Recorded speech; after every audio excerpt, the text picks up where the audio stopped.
Alright, good day mga kaibigan. Once again, Motozar, ang inyong DIY master. So sa video na ito, tayo ay mag-change ng ating gear oil sa ating gearbox ng ating manual transmission dito sa ating CD5 Kia Pride or Kia Pride CD5.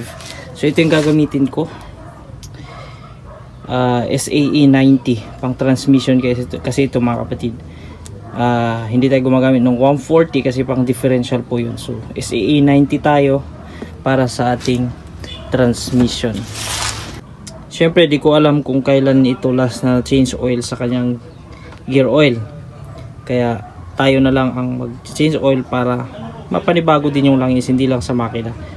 Kasi nung nakaraang video ay nag change oil tayo at talagang maganda yung naging resulta, naging smooth lalo yung takbo, mas tumipid syempre kasi yung lubrication sa loob malambot, yung paggana ng mga bearings, no, yun ang nagagawa ng maganda yung lubrication ng makina. Mas malambot siyang paikutin, mas matipid, less sa gas consumption. Para mas lalong gumanda pa yung hatak at maging smooth pa lalo, huwag natin kalimutan yung pag-change oil ng ating gearbox. Kailangan lang natin sa ngayon itong ating 19 combination wrench or close wrench o kaya pang 19 na tools pang bukas natin ng tornilyo. Ito nandito yung drain plug natin. Ayan yung tornilyo na gagalawin natin. 19 yan, no? Siyempre itong oil pan natin, improvised na oil pan natin pagbagsakan ng langis. Then counterclockwise yung tornilyo na ito, niluwagan ko na yan. Yan. So hintayin lang natin na ma-drain ng maigi yan yung gear oil. Ayan, medyo bago pa kasi dinagdagan ko lang yan So hintayin lang natin na ma-drain yan. Ayan na mga kapatid, so na-drain na natin yung gear oil. So magdamag na hinayaan ko yan. Ayan o, naibaba talaga lahat ng langis. Ayan, ganyan nakarumi yung ating gear oil. Ito yung ating drain plug. May washer ito eh, wala man. Ayan dyan, yan o, bronze. Yan, para hindi na tayo maglalagay ng sealant pag ikabit natin. Ayan mga kapatid, so medyo mahirap lang dahil nasa ilalim, mababa itong sasakyan. Babalik na natin itong drain plug.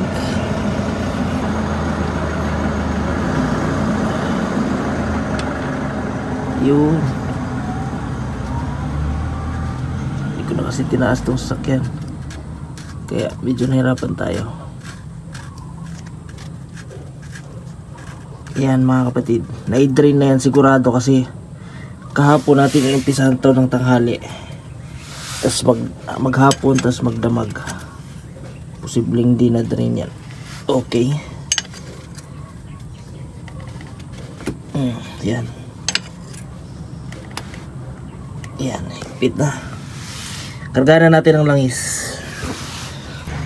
Ayan, sa pagkakarga naman ng langis mga kapatid sa ating gear oil, dito lang yan sa speedometer. Yan o, yung tornilyo na yun, luluwagan lang natin. Punasan muna natin kasi pwedeng may mga dumi kasi sa pag natanggal na natin yan, ipapasok sa loob. Yan.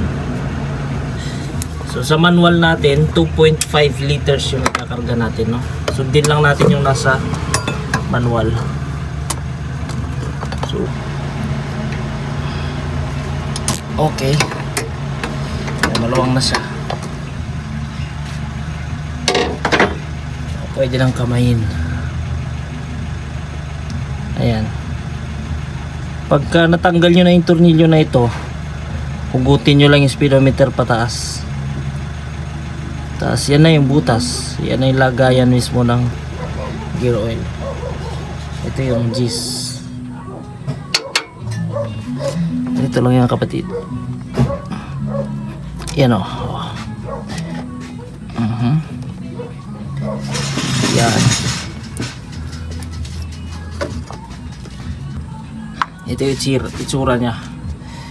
So mamaya ito na lang din yung sukatan natin ng langis. Isasawsaw natin yan. So yung langis dapat hanggang dito. Yan. Hanggang dito dapat yan. Yan yung sukatan ng langis din. Hanggang dito. Yan. Yan yung base natin. Parang dipstick na rin yan eh. Hanggang dyan. According doon sa manual, no? Ayun na mga kapatid. Naka-ready na yung langis natin. Again, 2.5. Sundin natin yung manual. Ikakarga natin yung langis. O yung para sa ating gear oil.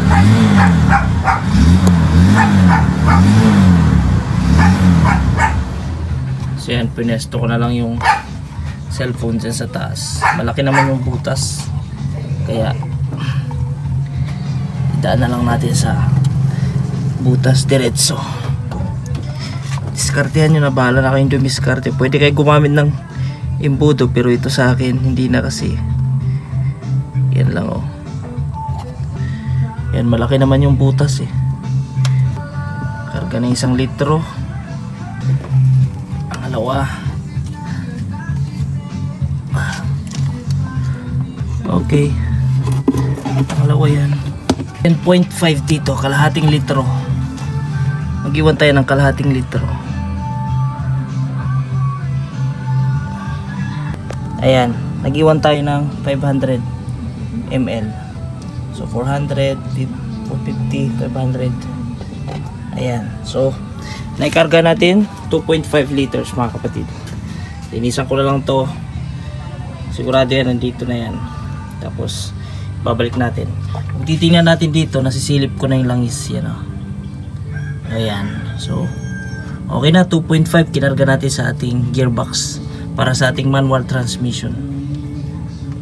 Ayan, syempre babalik na natin tong ating speedometer cable. At saka yan na rin yung parang dipstick natin dyan. Saka natin ibalik yung tornilyo. Ayan. Ito yung tornilyo niya na G's. Kakabit na lang natin. Plug and play lang kasi ito, kaya madali lang. Okay. Tamang higpit lang. Ayan.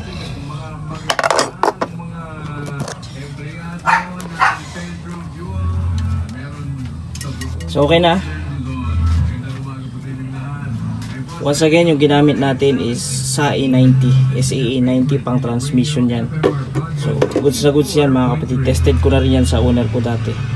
So thank you for watching. I hope you like this video and you learned something kung paano mag-change oil ng ating gearbox para sa ating manual transmission ng ating Kia Pride CD5. Thank you.